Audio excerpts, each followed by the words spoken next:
തീർച്ചയായിട്ടും 100%. ഇപ്പൊ ഞാൻ ചോദിക്കട്ടെ, NSS രമേശ് ചെന്നിത്തലയെ വിളിച്ചു, നല്ല കാര്യമല്ലേ? കഴിഞ്ഞ വർഷം ശശി തരൂരിനെ വിളിച്ചു, ഇതിനു മുമ്പ് കെ മുരളീധരനെ വിളിച്ചിട്ടുണ്ട്, ഉമ്മൻചാണ്ടിയെ വിളിച്ചിട്ടുണ്ട്. ഒരു പ്രധാനപ്പെട്ട പരിപാടിയിൽ ഏത് മതവിഭാഗമാണെങ്കിലും ഏത് സംഘടനകളാണെങ്കിലും ഒരു പ്രധാനപ്പെട്ട പരിപാടി നടത്തുമ്പോൾ അവിടെ ഒരു കോൺഗ്രസ് നേതാവിന്റെ സാന്നിധ്യം ഉണ്ടാകുക എന്ന് പറഞ്ഞാൽ ഞങ്ങൾക്കെല്ലാം അതിൻ്റെ അകത്ത് സന്തോഷം. അല്ലാതെ ആർക്കെങ്കിലും ഒരാളെ മാത്രമേ എല്ലാ പരിപാടിക്കും വിളിക്കാൻ പറ്റുമോ? അതങ്ങനെയാണല്ലോ.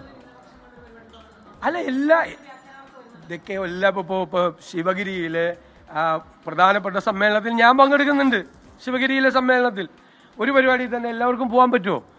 ചെറുകോൽപ്പുഴ ഹിന്ദുമത കൺവെൻഷനിൽ ഞാൻ പങ്കെടുക്കുന്നുണ്ട്. ക്രൈസ്തവരുടെ പരിപാടികളിൽ ഞാൻ ഇന്നലെയും പങ്കെടുത്തു. വിവിധ പരിപാടികൾ എല്ലാവരും പങ്കെടുക്കും.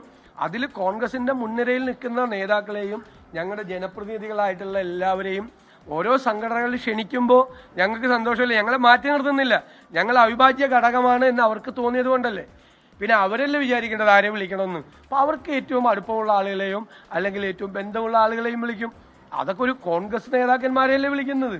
ഇത് എന്തുകൊണ്ടാണ് നിങ്ങളെല്ലാവരും കൂടി ഇത് ചർച്ച ചെയ്യുന്നതെന്ന് എനിക്ക് മനസ്സിലാവുന്നില്ല. അല്ലല്ല, അത് വേറെ കാര്യം. പക്ഷെ ഇത് ഞാൻ പോസിറ്റീവായിട്ടാണ് കാണുന്നത്. ഈ ആളുകൾ, സംഘടനകളിലെ ആളുകളെ, കോൺഗ്രസ് നേതാക്കളെ പരിപാടികൾക്ക് വിളിക്കുന്നതിൽ ഏറ്റവും സന്തോഷിക്കുന്ന കോൺഗ്രസ് നേതാവ് ഞാനാണ്. ഞാനല്ലേ ലീഡർഷിപ്പിൽ, ഞാനല്ലേ UDFന്റെ ചെയർമാൻ. അല്ല, അതൊക്കെ ഞാൻ പറഞ്ഞില്ല. ഇപ്പൊ മുഖ്യമന്ത്രിയെ വിമർശിക്കും. ഇപ്പൊ ഞാൻ മുഖ്യമന്ത്രിയെ വിമർശിച്ചില്ലേ, ഞാൻ സഹകരണ മന്ത്രിയെ വിമർശിച്ചില്ലേ. മുഖ്യമന്ത്രിയെയും മന്ത്രിമാരെയും ആളുകൾക്ക് വിമർശിക്കാൻ അധികാരമുള്ളതുപോലെ തന്നെ പ്രതിപക്ഷ നേതാവിനെയും വിമർശിക്കാം.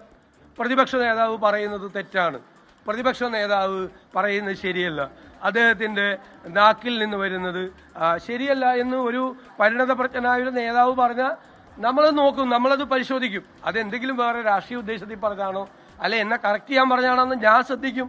ഞാൻ കറക്റ്റ് ചെയ്യേണ്ടതാണെങ്കിൽ ഞാൻ കറക്റ്റ് ചെയ്യപ്പോൾ ഞാൻ കുറേ ദിവസത്തെ എൻ്റെ ഇതൊക്കെ നോക്കിക്കൊണ്ടിരിക്കുകയാണ്. ഈ അടുത്ത കാലത്ത് എവിടെയെങ്കിലും എനിക്ക് നാക്കുപിഴ സംഭവിച്ചിട്ടുണ്ടോ, ഞാൻ മോശമായിട്ട് എന്തെങ്കിലും പറഞ്ഞിട്ടുണ്ടോ ഉണ്ടെങ്കിൽ പരിശോധിക്കും, അതിൻ്റെ കറക്റ്റ് ചെയ്യും.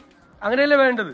നമ്മളങ്ങനെ ഒരുപാട് വലിയ എന്താണ് 1/2 നൂറ്റാണ്ട് കാലത്ത് പഴക്കമുള്ള ഒരു വലിയ നേതാവൊന്നും അല്ലല്ലോ. ചിലപ്പോൾ നമ്മുടെ ഭാഗത്ത് തെറ്റുകളൊക്കെ ഉണ്ടായി കാണും. തെറ്റുകൾ എല്ലാം മനുഷ്യ സഹജമല്ലേ തെറ്റുകൾ. നമ്മളെ കറക്റ്റ് ചെയ്യാൻ വേണ്ടിയിട്ടാണ്. അത് പോസിറ്റീവായിട്ട് എടുത്താൽ മതി. VD സതീശന്റെ വാക്ക് ശരിയല്ല എന്ന് പറയുമ്പോഴേക്കും ഞാൻ വെള്ളാപ്പള്ളിയുടെ മെക്കിട്ട് കയറണം എന്തിനാ? അദ്ദേഹം എത്ര സീനിയർ ആയിട്ടുള്ള, എത്ര പ്രായമുള്ള ഒരാളാണ് അദ്ദേഹം.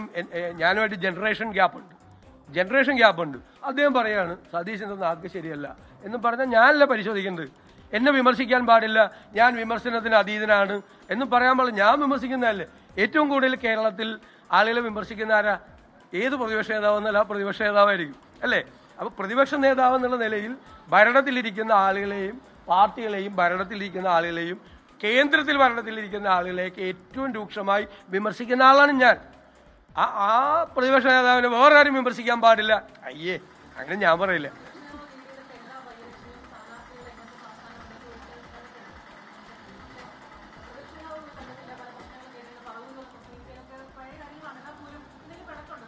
ഞാൻ ആരുമായിട്ടും പിണക്കത്തിലില്ല. ഞാൻ എപ്പോഴും പറഞ്ഞിട്ടുണ്ടല്ലോ, മത നേതാക്കള് സമുദായ നേതാക്കളുമായിട്ട് നല്ല ബന്ധം നമ്മൾ പുലർത്തും. അവർക്കൊരു ആവശ്യം വന്നാൽ, ജെന്യുവിനായിട്ടുള്ള ആവശ്യമാണെങ്കിൽ നമ്മൾ അവരുടെ കൂടെ ഉണ്ടാവും. പക്ഷെ നമ്മൾ എടുത്തിരിക്കുന്നത് ഭയങ്കരമായ സെക്യുലർ പൊസിഷനിങ് ആണ്.